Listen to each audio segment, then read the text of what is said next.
ദൈവനാമത്തിന് മഹത്വം ഉണ്ടായിരിക്കട്ടെ. എൻ്റെ പേര് ജസ്റ്റി. ഞാൻ ചൊനക്കരയിൽ നിന്നാണ് വരുന്നത്.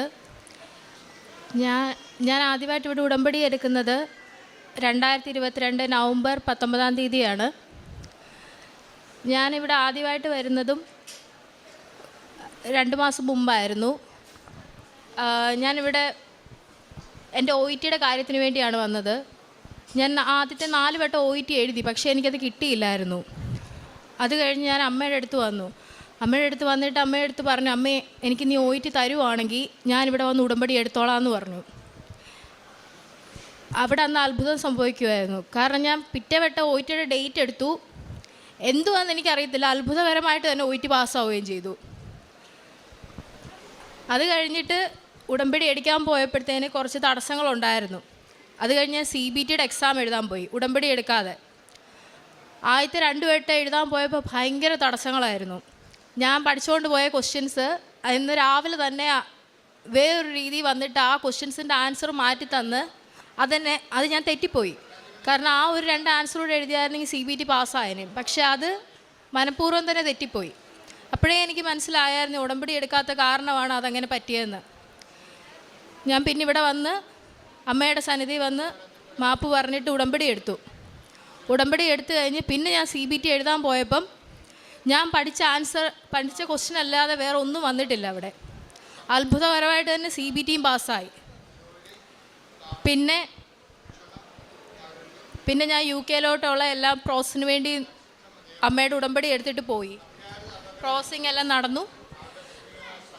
അവിടെ ചെന്നിട്ട് രജിസ്ട്രേഷൻ്റെ എക്സാം നടന്നു. പക്ഷേ ഇതെല്ലാം ഞാൻ ഒറ്റയ്ക്കായിരുന്നു ചെയ്തത്. കാരണം അന്ന് എൻ്റെ കൂടെ വരാൻ ആരും ഇല്ലായിരുന്നു. സാധാരണ ഗ്രൂപ്പായിട്ടായിരുന്നു UK പോകുന്നത്. പക്ഷേ അന്ന് ഞാൻ ഒറ്റയ്ക്കാണ് പോയത്. പക്ഷേ എന്താണെന്നറിയത്തില്ലേ, എല്ലായിടത്തും അമ്മ ഓരോരുത്തരെ ഏർപ്പാട് ചെയ്തിട്ടുണ്ടായിരുന്നു എന്നെ സഹായിക്കാൻ വേണ്ടി. അവിടെ ചെന്ന് എക്സാമിനായാലും ഞാൻ ലേറ്റായിട്ടായിരുന്നു ചെന്നത്.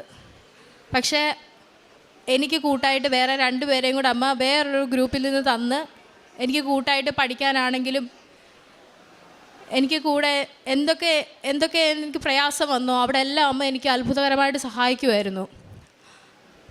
അമ്മയുടെ തൈലം തേച്ചുകൊണ്ടാണ് ഞാൻ എക്സാമിന് വരെ രജിസ്ട്രേഷൻ എക്സാമിനൊക്കെ പോയത്. എനിക്കറിയാവുന്ന ക്വസ്റ്റ്യൻസ് ഞാൻ പഠിച്ചുകൊണ്ട് എന്തൊക്കെ ചോദിക്കണമെന്ന് ഞാൻ പറഞ്ഞു.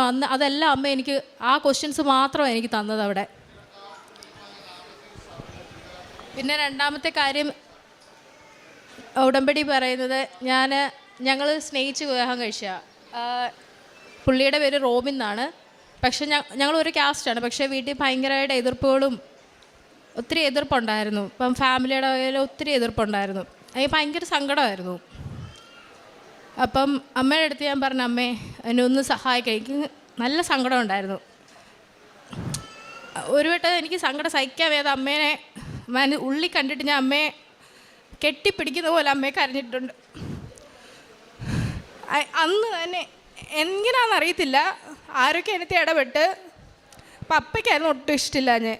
പക്ഷേ പപ്പ ആ ദിവസം അന്ന് ഞാൻ അമ്മയെ കെട്ടിപ്പിടിച്ച് കരയുന്ന പോലെ അന്ന് സങ്കടം വന്ന് കരഞ്ഞ അന്നത്തെ ദിവസം തന്നെ ആരൊക്കെ എവിടെ നിന്നാണെന്ന് അറിയത്തില്ല, പക്ഷെ പപ്പ ആ ദിവസം തന്നെ പപ്പ സമ്മതിച്ചെന്നുള്ളതാണ്. അത് ഭയങ്കര അത്ഭുതമായിരുന്നു എനിക്കന്ന്. കാരണം ഞാൻ കെട്ടിപ്പിടിക്കുമ്പോൾ അമ്മയെ കെട്ടിപ്പിടിക്കുന്ന പോലെ ഒരു ഫീലിംഗാണ് അന്ന് എനിക്ക് വന്നുകൊണ്ടിരുന്നത്. ഞാൻ കരഞ്ഞപ്പോൾ അമ്മ കണ്ണീര് തുടയ്ക്കുന്ന പോലെ എനിക്ക് തോന്നിയത്. അങ്ങനെ ഒരു അത്ഭുതം ഉണ്ടായിരുന്നു. മീൻസ് അമ്മയെ തന്നെ കെട്ടിപ്പിടിക്കുന്ന പോലെയാണ് തോന്നിയത്. അമ്മ കണ്ണീരിന് ഫലം തന്ന പോലെ അന്ന് തന്നെ സമ്മതിച്ചെന്നുള്ള അത് ഭയങ്കര ഒരു അത്ഭുതമായിരുന്നു. പിന്നെ ഞാൻ അമ്മയോട് എനിക്ക് എന്തെങ്കിലും പ്രയാസം ഉണ്ടെങ്കിൽ അമ്മയോട് ഞാൻ ഓരോരോ കാര്യങ്ങൾ സംസാരിക്കും.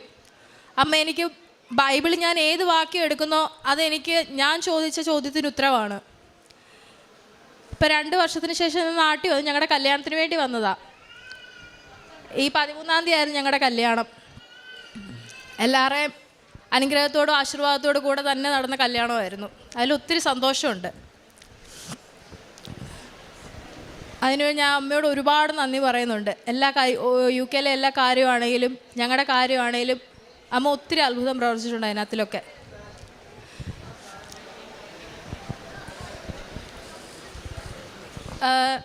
ആ സമയത്ത് ഞാൻ അതിന് മുമ്പൊന്നും ഞാൻ അധികം പ്രാർത്ഥിക്കത്തൊന്നുമില്ലായിരുന്നു. പക്ഷേ അമ്മയുടെ അത്ഭുതം കാണാൻ തുടങ്ങിയ പിന്നെ ഞാനിപ്പോൾ ടൈം പോലും നോക്കാറില്ല. ചിലപ്പം ഉറങ്ങിയില്ലേലും കഴിച്ചില്ലേലും ഞാൻ പ്രാർത്ഥന ആദ്യം നടത്തും. അതിപ്പോൾ 1 മണിക്കൂറാവും, 2 മണിക്കൂറാവും, 3 മണിക്കൂറാവും, ടൈം പോകുന്നത് ഞാൻ അറിയാറേ ഇല്ല. അമ്മ അടുത്തിരിക്കുന്ന പോലെ എനിക്ക് തോന്നും പ്രാർത്ഥിക്കുന്ന സമയങ്ങളിലെല്ലാം. ഞാനപ്പം മനസ്സിൽ ഞാൻ ഒരു കാര്യത്തിന് ചോദ്യം ചോദിച്ചാലും അമ്മ ബൈബിൾ ഞാൻ തുറന്നിട്ടുണ്ടോ അതെനിക്കുള്ള വാക്യമായിരിക്കും. പിന്നെ അതിനു മുമ്പ് ഞാൻ അധികം കാരുണ്യപ്രവർത്തനങ്ങളൊന്നും ചെയ്തിട്ടില്ല. പക്ഷേ ഇപ്പം ഞാൻ ഒരാളെ സഹായിക്കണമെന്ന് എനിക്ക് മനസ്സിൽ തോന്നിക്കഴിഞ്ഞാൽ എങ്ങനെയാണെന്നറിയത്തില്ല, ആർക്കെങ്കിലും ഞാനിപ്പോൾ ഒരാളെ സഹായിക്കണം, എൻ്റെ ഈ ബർത്ത്ഡേക്ക് ഞാൻ ആർക്കെങ്കിലും എന്തെങ്കിലും ഉപകാരം ചെയ്യണമെന്ന് എനിക്കുണ്ടായിരുന്നു. പക്ഷേ ആ സമയങ്ങളിൽ എനിക്ക് അതിന് പറ്റിയില്ലായിരുന്നു. പക്ഷേ അതിൻ്റെ അടുത്ത ആഴ്ച എനിക്കറിയാവുന്ന ഒരു ആളായിരുന്നു. അപ്പം പെട്ടെന്ന് പുള്ളിക്കാരിക്ക് ഞാൻ എത്ര രൂപയാണോ കൊടുക്കണമെന്ന് ആഗ്രഹിച്ചത് അതേ പൈസ പുള്ളിക്കാരിക്ക് ആവശ്യമായിട്ട് വന്നു. അപ്പോൾ അവിടെ എന്നെ കൊണ്ട് അമ്മ ചെയ്യിക്കുകയും ചെയ്യും. ഞാനിപ്പോൾ ചെയ്യണമെന്ന് ഇപ്പോൾ പറ്റാത്ത സാഹചര്യത്തിൽ അമ്മ അതിന് എന്തെങ്കിലും ഒരു സാഹചര്യം ഉണ്ടാക്കി തരുന്നുണ്ട് അത് ചെയ്യാൻ വേണ്ടി. അതുകൊണ്ട് അമ്മയുടെ സാന്നിധ്യം ഞാൻ അനുഭവിച്ചറിഞ്ഞതാണ്. ഞാൻ എപ്പോൾ അമ്മ എൻ്റെ അടുത്ത് വേണമെന്ന് തോന്നുന്നോ അപ്പം ഞാൻ ജസ്റ്റ് കൈ ഇങ്ങനെ ഒന്ന് വെച്ചാൽ മതി, അമ്മ അടുത്തിരിക്കുന്ന പോലെ എനിക്ക് തോന്നാറുണ്ട്. അതൊരു അത്ഭുതമാണെന്ന് ഞാൻ ഇപ്പോഴും വിശ്വസിക്കുന്നുണ്ട്.